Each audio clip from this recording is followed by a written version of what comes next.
The children do guided reading twice a week, once with the class teacher and once with their teaching assistant.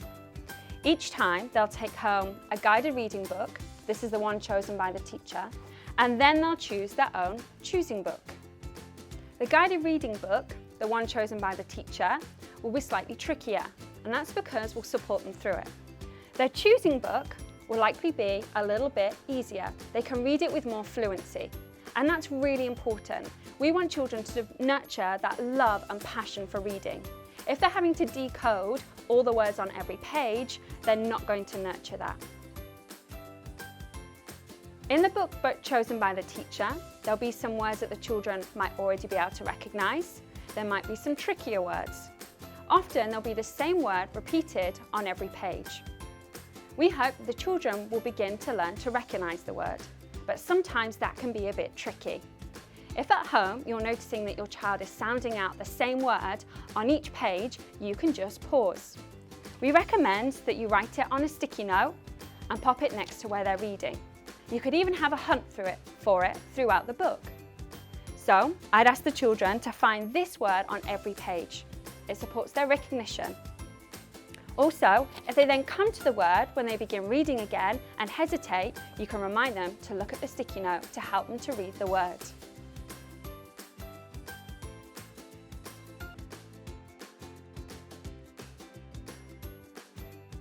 It's really important that we encourage children to use the pictures to help them decode, read the words. We would never cover the pictures up because they're a really important strategy for children to use. For example, in this sentence, it is, I don't really need to sound out kipper. If I look at the first sound and then the picture, it helps me to read that the word is kipper. Sometimes your child's class teacher might send home the words that they've been working on in the book. Sometimes they might send home some other words. They're sometimes known as target words. Some of these words we might be able to sound out. For example, I can sound out and blend it together to make and. Some of these words might be different. They might be what we call tricky words. That means they break the rules. They break the rules because we can't sound them out. For example, the. I can't sound it out. The letters don't make the sounds. So then I just use the letter names. We need the letters T, H and E to make the word the. For ideas on how you can play games at home to help learn these words, please see the Green Sound Book video.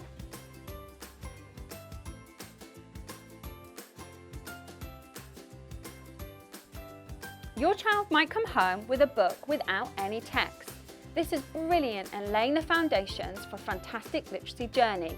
You can have lots of discussions about who you can see in the book, what's happening, how different characters might be feeling, or even thinking. Don't forget that animals can think too. Is there a beginning? Is there a problem that happens in the middle? What happens at the end? You can model weaving your ideas to make a narrative. How does your story start? Will it be one morning or once upon a time? After you've modelled using the pictures to weave a narrative, you can then encourage your child to have a go. They could repeat the same beginning and middle, and perhaps create a different ending where something different happens to a character.